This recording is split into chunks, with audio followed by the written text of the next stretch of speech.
Back to Birmingham. This will be our final interview. I mean, I apologize if folks were expecting to get all the coaches. Got to work on that process and trying to get all these coaches in. We might move to the other side of the facility, in which all the coaches and players go that way anyway. So I think that's probably what we'll do. We'll talk about it. We got a year to kind of prepare for it. But we welcome you back to Birmingham. Glad you could join us here on the Braves Sports Network. Is Truck Griffin still around? Because I think we want to try to get Truck too. We talked with Malachi. We want to definitely get Truck Griffin on if we can before we go. So that'll be our last thing before we go. But we want to talk with Alcorn head coach Cedric Thomas. It's been a minute.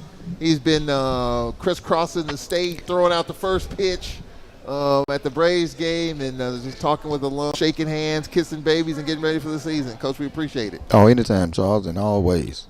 It's a blessing. You keep the Brave Nation abreast of what's going on, day to day. Well, we're looking forward to the Cedric Thomas show coming up. It'll be in our studios in the fall. So, Coach, how has the summer been? The Tampa Bay Buccaneers, the staff was down there, and that was an exciting time. So, how has this offseason been? Players back on campus right now. How are things going? It was busy. Busy. Got a chance to do some professional development. Shout out to Jimmy Giles and that whole crew. Dennis Thomas be able to help us transition down there to do some professional development. That was huge. And then just glad to see the guys back. Glad to see everybody come back and fold, being healthy and just being in the building. We missed them, they missed us. And so, it's back to business now. Our feet on the floor. And we're going somewhere. We got a mission and a vision that we got to accomplish. And so it started, last Sunday when they reported in.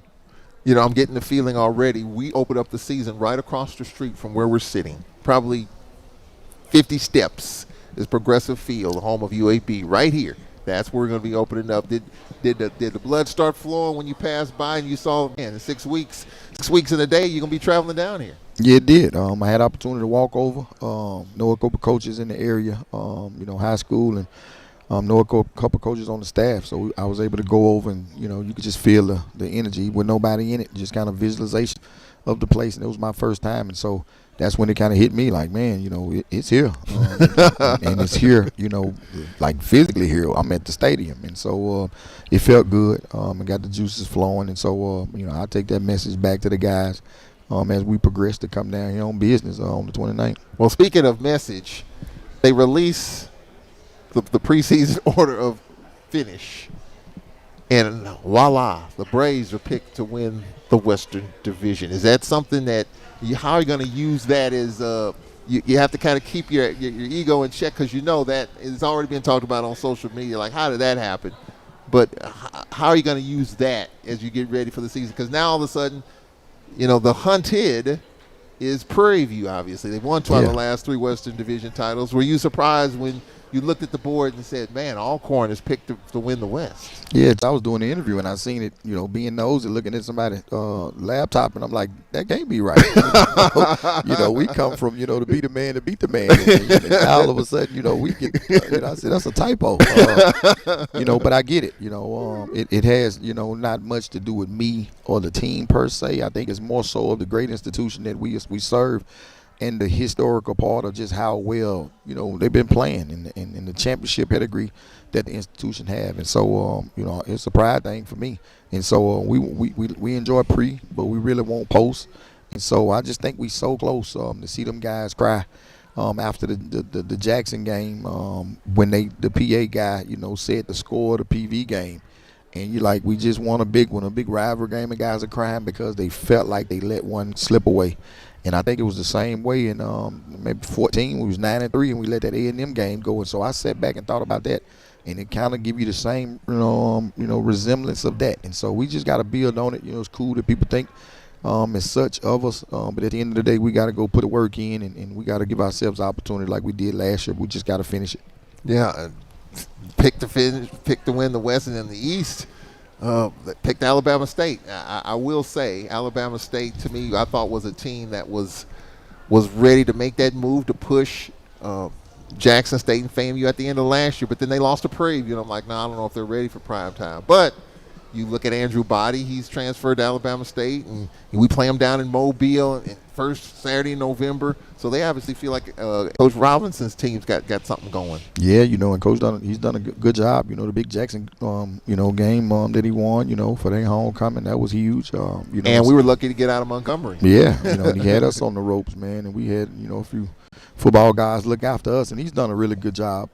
Spent some time with him in Mobile, and man, it was just really cool to hear and hear them guys, hear him speak, playing in the league, this league, and then going to the NFL, and now back as a coach, and he talked to me about how the old media day, they was on the bus, and all the coaches was fellowshipping with each other. I didn't know that, and I thought that was huge, and it was amazing, but, it was kind of the lead into how the coaches really fellowship with each other. Everybody thought the coaches were was at odds, but you seen them on the bus spending time with each other, and I thought that was huge. So, he'll do a good job, with that team, and we got some things we got to take care of before we get to see him, but it'll be a good matchup. Well, speaking of that, amongst the coaches, I have to say, amongst the coaches, basketball, softball, baseball, and I'm around them all, there's really good camaraderie amongst coaches in this conference, and even football, as intense, as passionate, as testosterone-driven it is, to see you guys break bread with each other, to hug each other in the lobby, I mean, that's with the high stakes that's involved with football, you would think that it's, but it's not that. It's the brotherhood. Even Coach Wade says you all are cousins. Yeah. I mean, just all that stuff. It just says a lot about the camaraderie amongst the coaches. Yeah, and he that new wave of young coaches just coming in his league that had the opportunity to play in it, and I'm in that mid-tier, of playing in it and second chance coaching, and then you get the Mainers of the world to see them sit at the table, and, him and Coach Sims and all them guys, man, you're like, that's it. That's that melting pot relationships, just the whole matriculation of young coaches coming through this league and having an opportunity to have that seat, and it kind of puts you in the mind of wrestling. They beat the hell out of each other, and then you see them jump in the limo and they going, to the next state, and doing it all over. So it's a really good fellowship of them guys, man. We got a really good, good group of coaches in this league that's mentoring not only the kids but young coaches. So I spend a lot of time with them. Well, just talk about your group, second week being back. I remember back in the day, football players wouldn't come in until, late July, almost right before band camp. Yeah. And to see the team come in, right after the 4th of July, getting to it right away, I mean, those extra few weeks are so beneficial in terms of just getting ready for the season. How special is that? I mean, I know it's not a big deal now. Everybody's doing it. But it was not, at one point, it was not that way. No, you're exactly right. And it's huge, just from a developmental standpoint, but also, Charles, from an academic standpoint. Them guys in classes, and you do a freshman, go to summer school 2 or 3 times. That's a whole semester of work. He's got a whole year of work. Now he graduates early. Now he's working on his master's degree, going into his 4th year. And so I think that's one of the hidden components that, people really don't see. Yeah, the football part is really great, but academically, that student athlete is getting ahead. And so it's really good. You get all the kinks out. They're already in shape. They condition for that first game. And so you don't find yourself using the first, second, and third game, getting them in shape. But it's a lot of in the building. So when them guys go out, the first thing I looked for on Tuesday when they was doing 7-on-7 was how many people going the wrong way, and it wasn't a lot, and so that says it's a lot of retention in the building from, April 15th, or April 1st when the spring game was, until the summer. And so that's always a pleasant sight to see. I saw them running up the little hill behind the stadium the other morning, and it's like it was one of them things like you're trying to run the hamburgers and the cookies and cakes out of them that they had for Memorial Day and the 4th of July. Yeah. I know that's always a challenging time trying to run that out of them and get them back in the football shape. Yeah, it is. Some of them just gonna do right from that aspect. But that's why you got leadership as such. So we just tell them, hey, we just here when you don't want to do it on your own. So if you ain't gonna do it on your own, then we gonna do it for you. We're talking with head coach Cedric Thomas. Coach, just talk about the system and the process now. I mean, hey, you've been in this thing 6 months or so now since mid-December when it was all said and done. Just to talk about some of the things that you've learned here. You've traveled around. You talk with different alumni groups and throwing out the first pitch.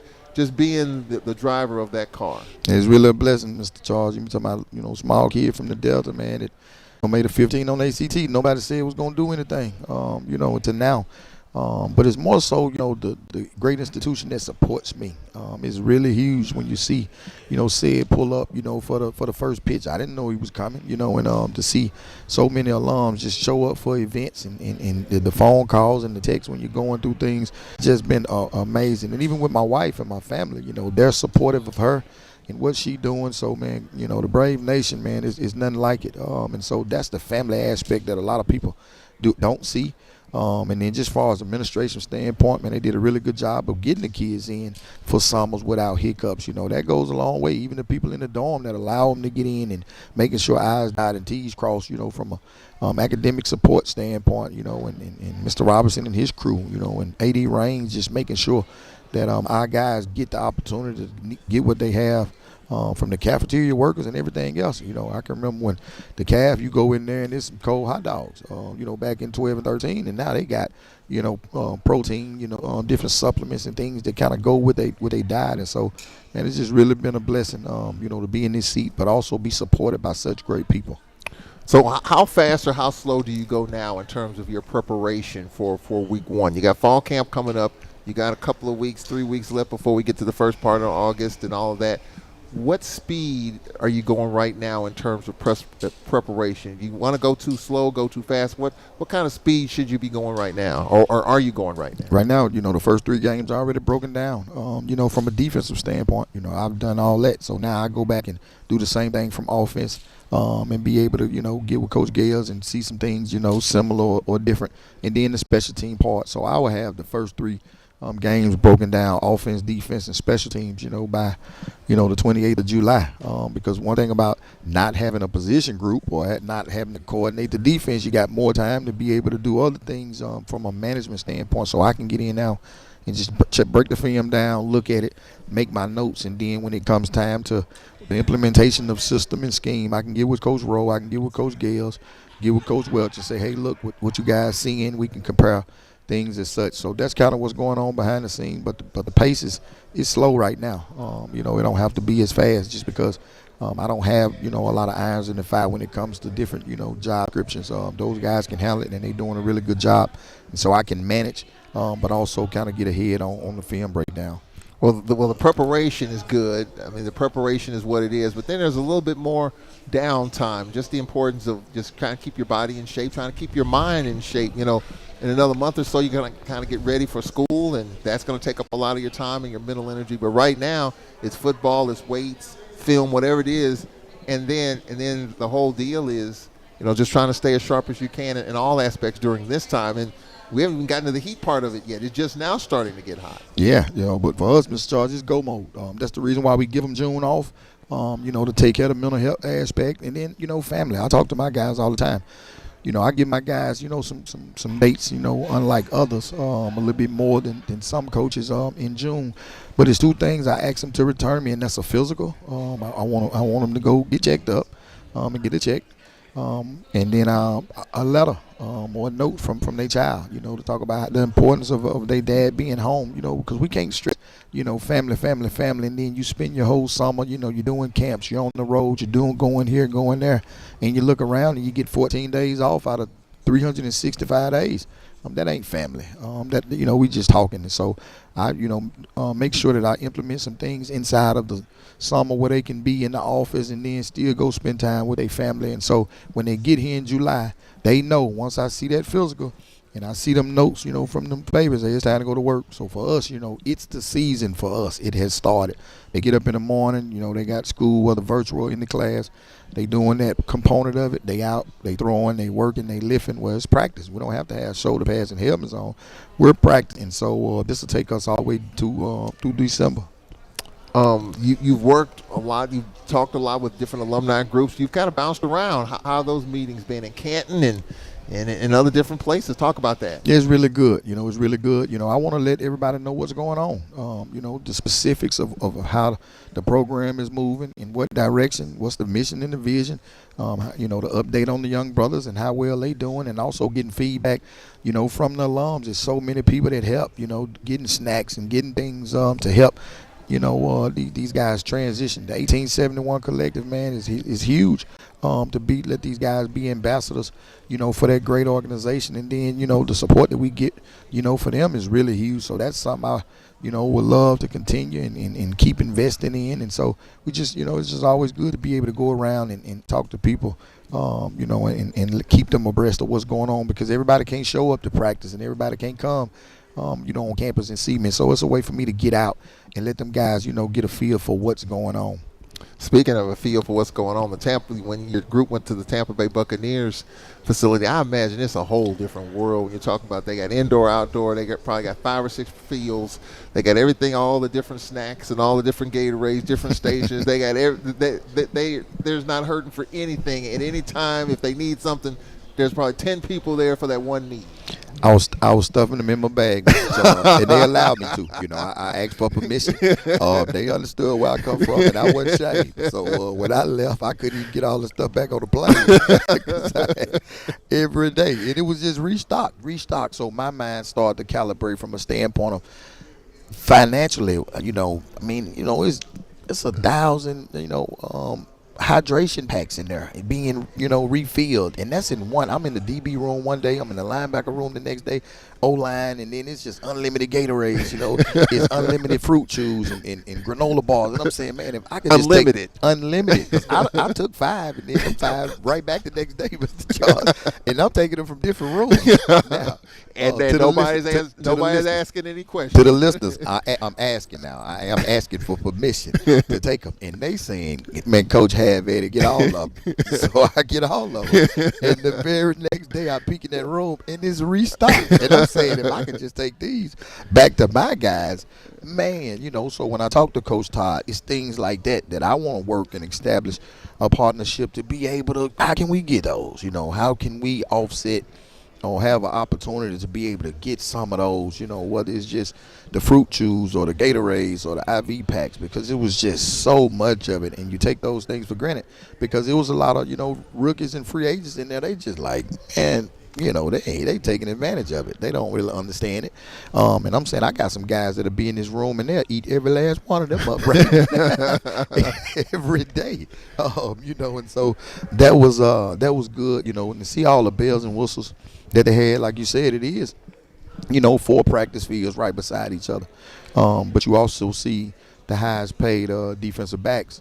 Once he get off the field, he's running those 4 fields. He's stretching, he's on the field 45 minutes before, 45 minutes after. You see him be a professional, and you sit there and you understand, like, these guys are not regular, especially him. Just his work ethic and how he put, the day-to-day grind in. And so, man, that was one of the best, if not the best, professional developments or factors that I've had in my profession and in this profession. So it's really a blessing, and we look forward to doing it again. So from a coaching perspective, what did you learn from Coach Todd Bowles? And just it's one level to deal with 17, 18, 19, 20, 21, whatever, but then you're dealing at this next level where you're dealing with 35, 36, and you're dealing with some youngsters too. So, from a coaching standpoint, how does that resonate, some of the things you took away from that aspect? Just his core philosophy in dealing with people, letting their limitations and capabilities, understanding them, and then putting them in positions to where their strengths, override their weaknesses. That was his whole deal.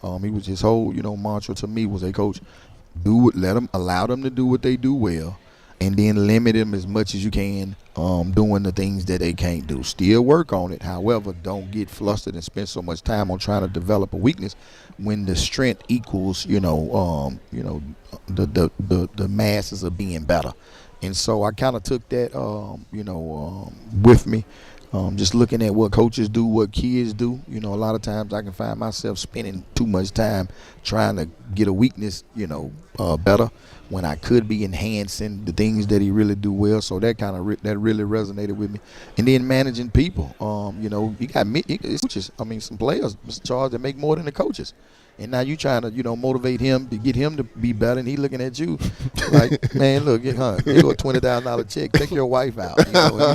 So you having to, try to, manage all that. And he did a really good job of establishing the culture, in the implementation of the culture with grown-ups. And that's from the, everybody spoke high level, from the trainers all the way to the managers to the strength coach. And, that was really huge. And so I watched how he handled that building, watch how he managed that building for 4 or 5 days. And everybody from ones cutting grass to back cooking in the cafeteria, spoke highly of them. He knew who they were. He knew them by their first name. He addressed them as such.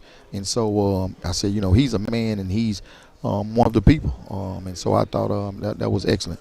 And then, of course, for them, they got Baker Mayfield. That he just got a new deal, and of course, kind of move on from Tom Brady. And now this is Baker Mayfield's team, so I'm sure how was Baker in that offense? Because I think defensively, Tampa Bay is fine, but offensively, what kind of Baker Mayfield you're going to get? Obviously, they're giving him the money, so they obviously feel highly about that. And Coach Gales, man, he spent a lot of time with the offensive coordinator, man. It was amazing. We got the why, Mr. Charles. We wasn't there, not in meetings, and they just kind of talking over our head or behind our backs. Them guys was actually giving us cut-ups, giving us access to plays, giving us access to playbooks. We could stand up and address certain concepts inside the room. So it was really good, and like what we talked about. Coach Todd thing with Baker was just, hey, look, manage the game. Don't turn it over. Let's play sound defense and give your team an opportunity to be successful. And so when we first got there, the big wide out, he wasn't there. But then when he came back, you could see, Baker start to light up. And Mike Evans, when he pushed the ball down the field, when he got back them last 2 days he practiced, and he was like, that's a professional. You see not only from a physical standpoint, but from an athletic standpoint. And there's a lot of guys in a lot of leagues saying, "Ooh, I can do that, And I'm saying, no, you ain't gonna be able to do that.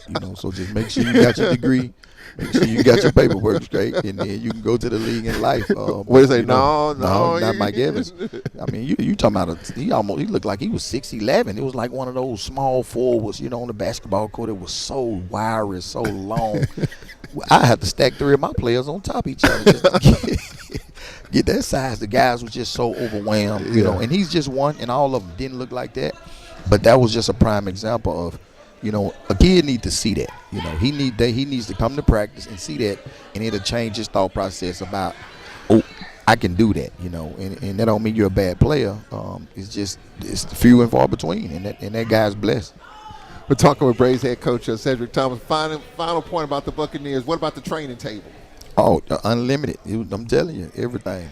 Steaks and oh man, we ate. Mr. Charles, everything, and I'm quite sure every institution, all those organizations are good. But man, we sat in there, and every coach, when we got done with lunch, was saying, "Man, I was nodding off in the room." I'm like, "You too?" Here I am, the head coach, sitting at the front, and I got to keep myself. I'm blinking my eyes.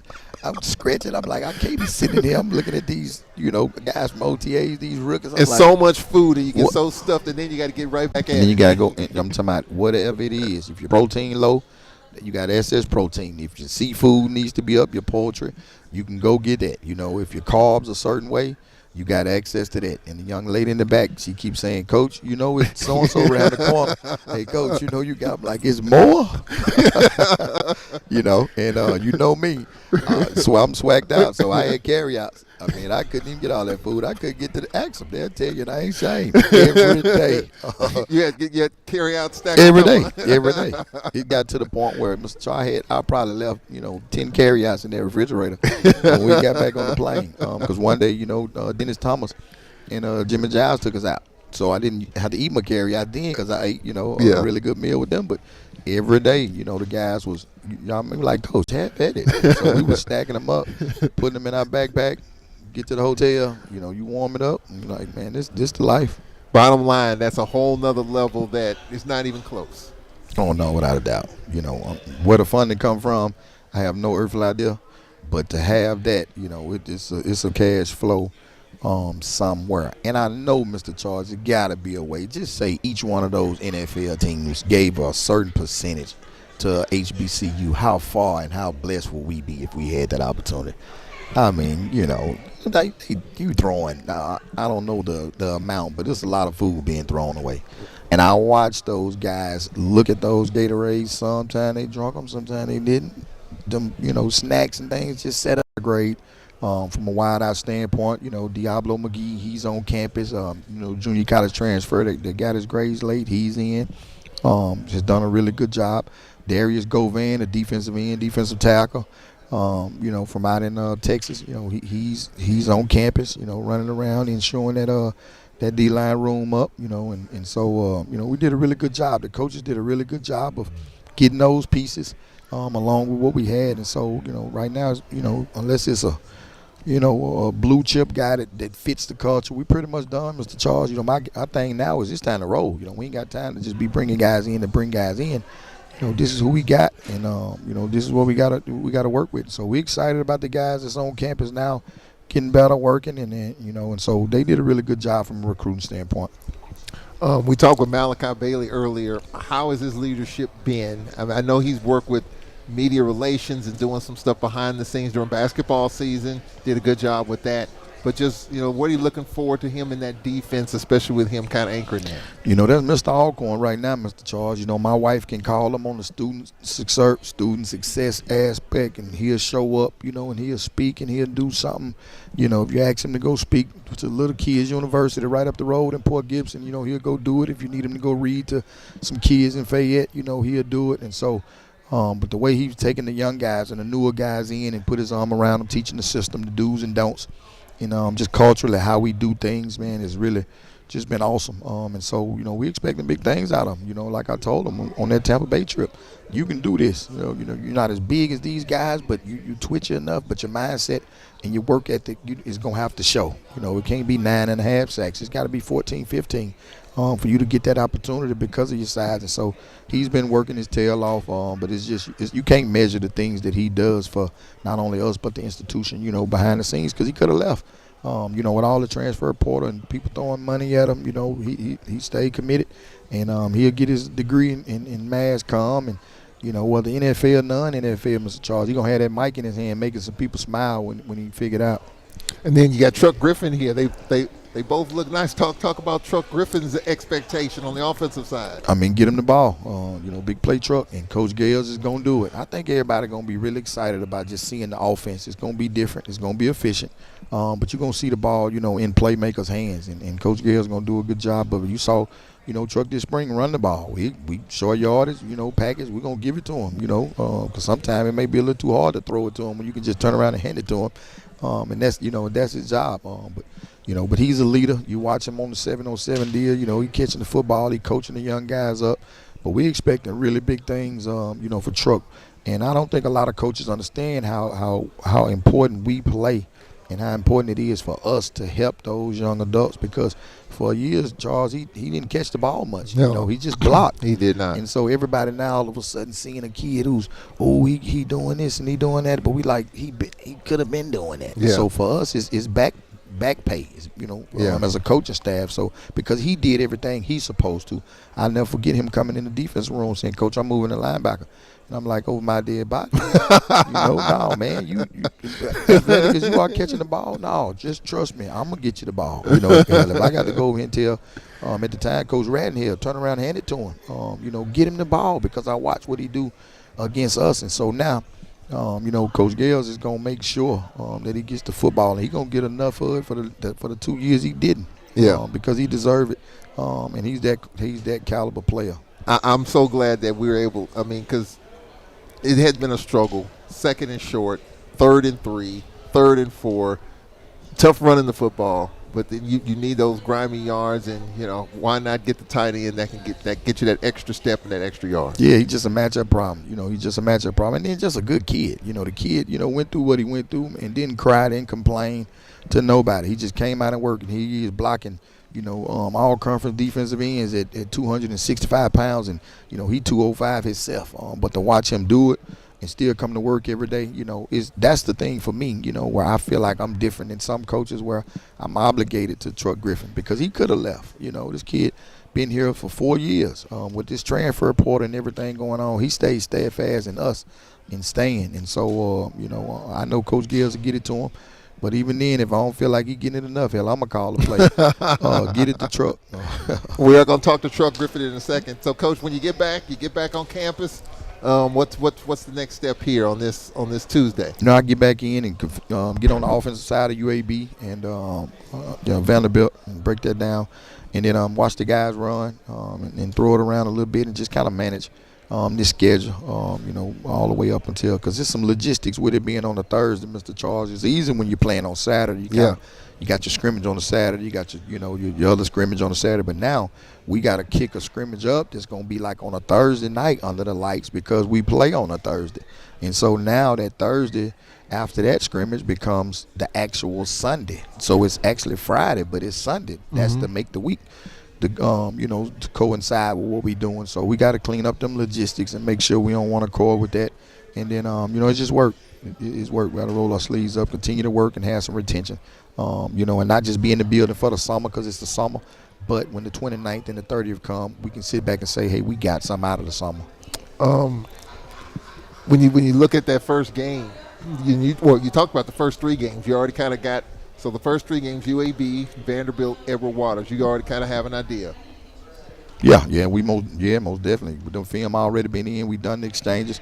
Now you're watching the film and listening to the TV copy because you can pick up some nuances, whether it's tempo or if a guy's graduating, the Blaine copy with no verbiage, it's cool. But when you actually can hear the announcers, you'll be surprised how much information you get from just announcers alone about different kids that you might not see when you watch the film. So, I'm playing the YouTube copy as I watch it and break it down. And so by the time the weeks come, you're not scrambling for 5 days trying to break down a really good offense that we got to see, and also being behind on the Vanderbilt game and Edward Waters, because I ain't taking nobody light.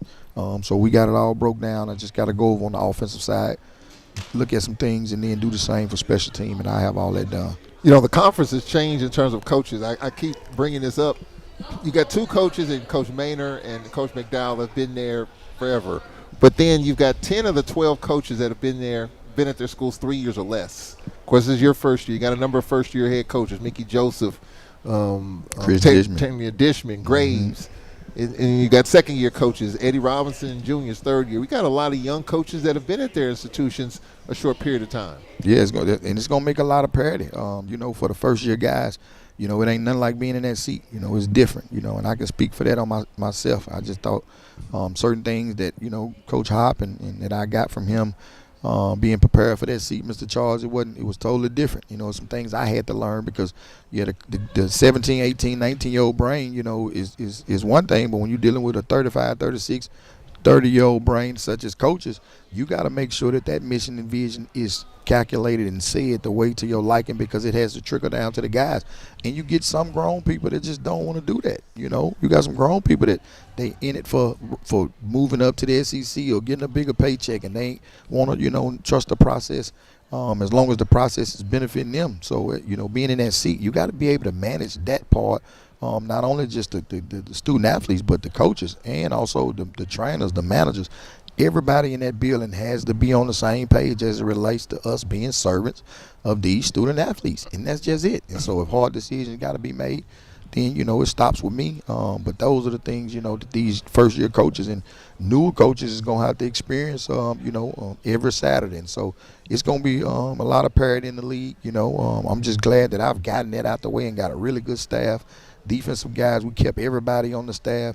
The whole offensive staff was with me at Pine Bluff and Booz I've been working with. So, I don't have that problem with my guys from that standpoint. So we can really pull into the student athletes, and I can kind of fix problems and manage games. The coaches that we talked to, they were kind of coy in terms of who their starting quarterback is going to be. They're going to let the process play out, and we'll see. You made it known, Tyler Macon. Unless something happens, Tyler Macon's going to take that first snap right across the street from here. Yeah, it's up to Tyler. Now Tyler let it go, then that's on him. But there's some guys chomping at the bits. But it'll be unfair for him to come out of the spring as the guy and then say he's not the starter. He's the starter. Until we see from a practice standpoint that he can't maintain it. And so we're excited about it. That should get some confidence to him, but also let the guys know it's still a competition. But I'm not gonna be that coach I'm gonna wait to the 2 minutes before kickoff. When everybody know behind the scenes what's going on. Coach, we appreciate it, man. We'll be talking to you in a few weeks as we get camp started. We're going to do another show, and then, of course, throughout the season, we'll be talking some Braves football. We appreciate it. Sound good, Mr. Charles. Appreciate it. And right now, ladies and gentlemen, Braves players are here. We're going to be talking with Truck Griffin. He's across the way doing an interview. And Malachi Bailey is here joining us. We appreciate you, man. Nah, thank you for having me on. Man, it's that time. You ready? Of course. Always excited about this time of the year. Kickoff football.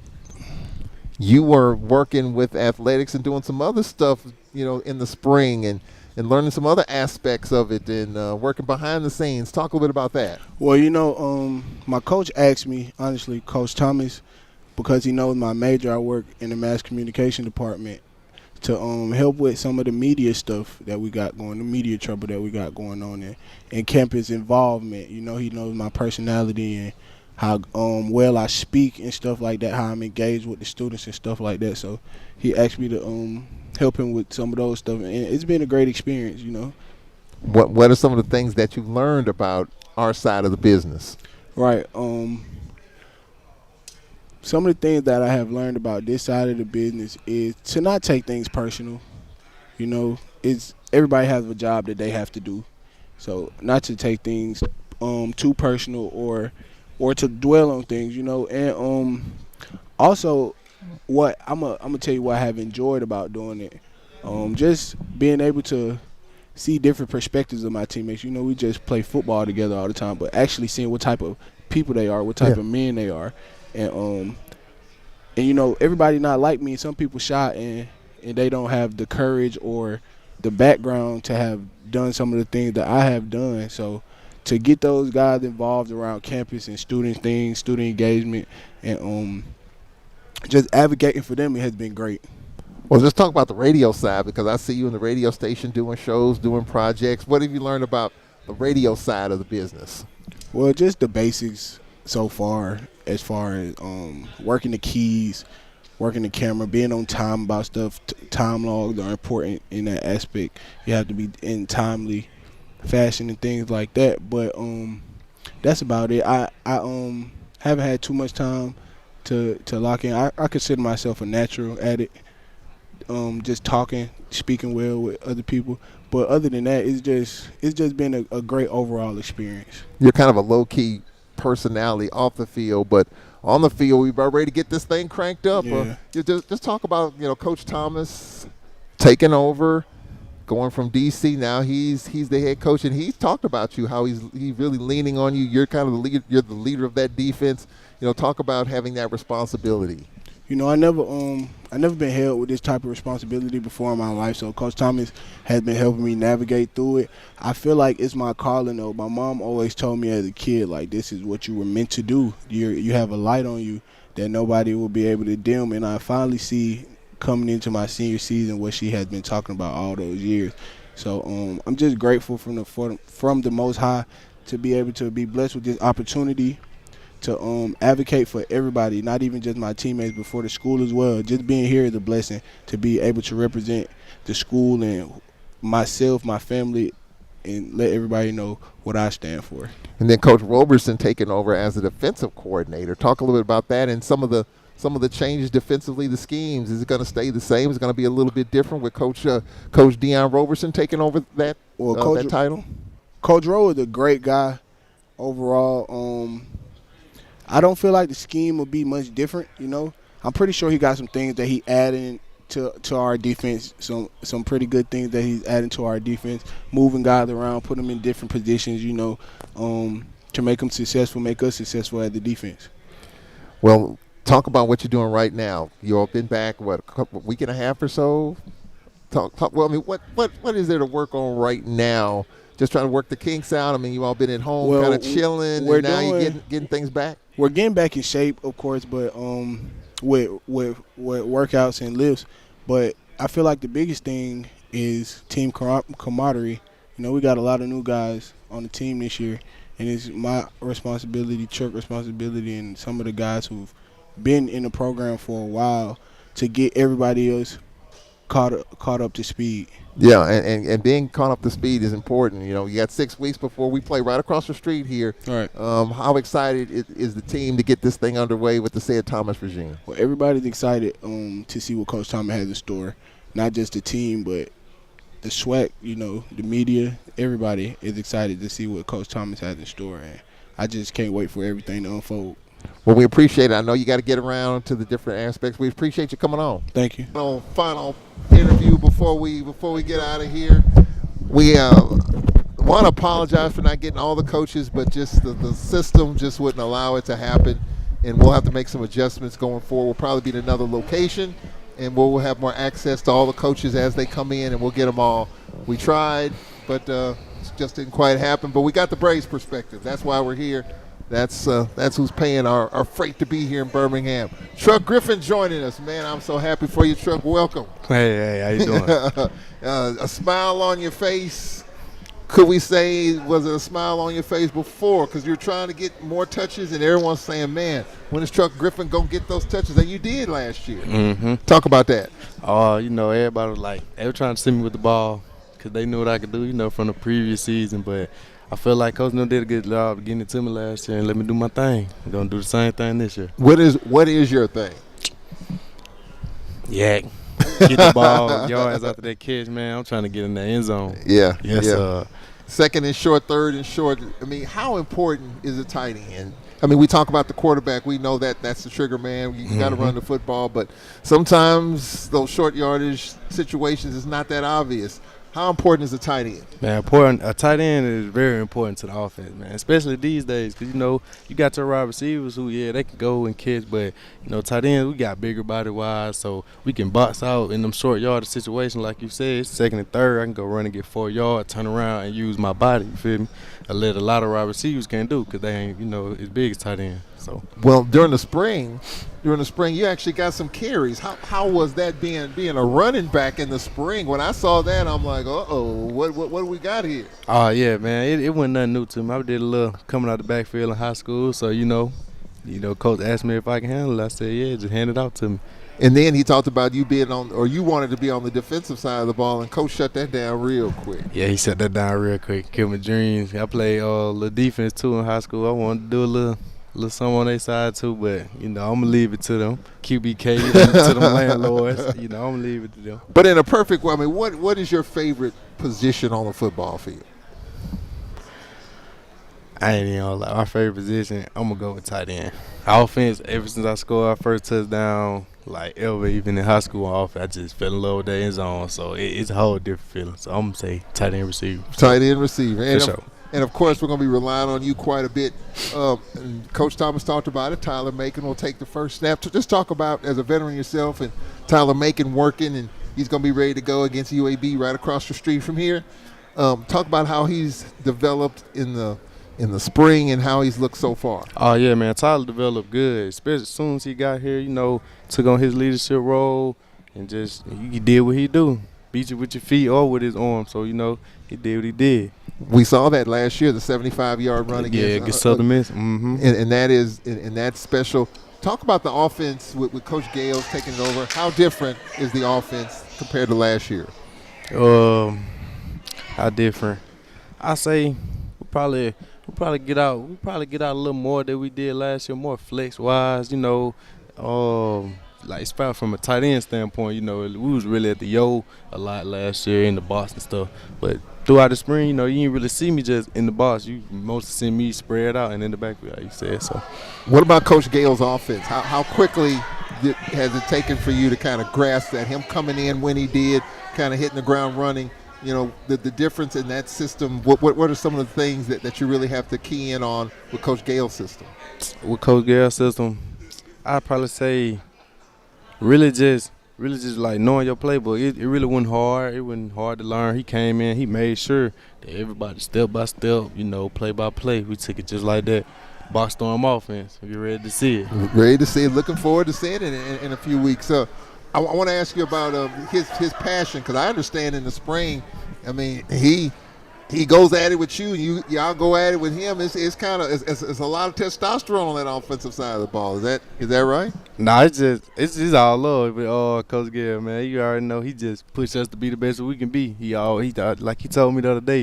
He said, "I know you dominant. I want you to be dominant." That's all he expects from me. So I gotta be dominant. So it's all business, but it's all love. Oh yeah, yeah, for sure. Coming back from from the summer, and then here you are coming in May and June. Talk about that downtime and just some of the things that you were doing in the summer and just trying to stay ready.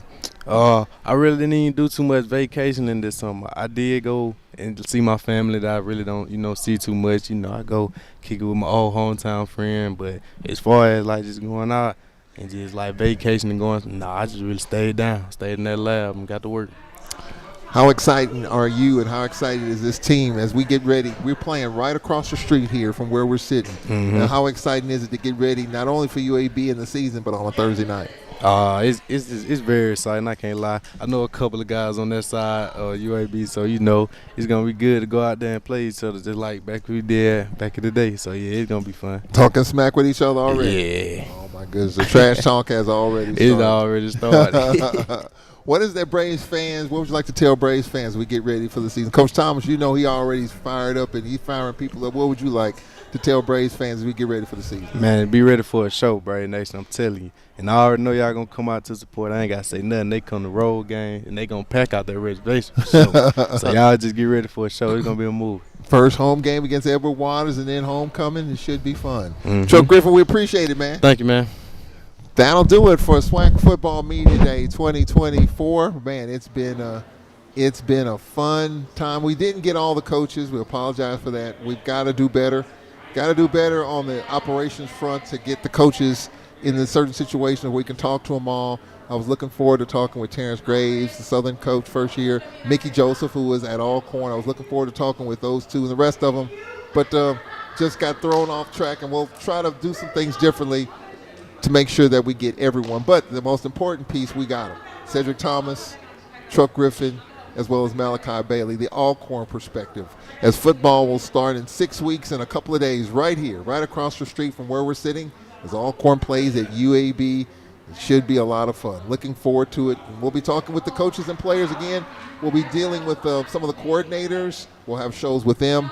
And we'll have call-ins and all, so we can talk a little offense, defense, special teams, and, of course, Coach Thomas as we get ready for the 2024 season. That'll do it for SWAC Football Media Day. We appreciate our producer, the one and only Jay Miles, on the radio side at 91.7 WPRL and WPRL.org. Appreciate his good work. Cedric Tillman behind the camera trying to coordinate the interviews, trying to keep the train on the tracks. I'm Charles Edmond. Glad you could join us. We'll talk to you soon. So long.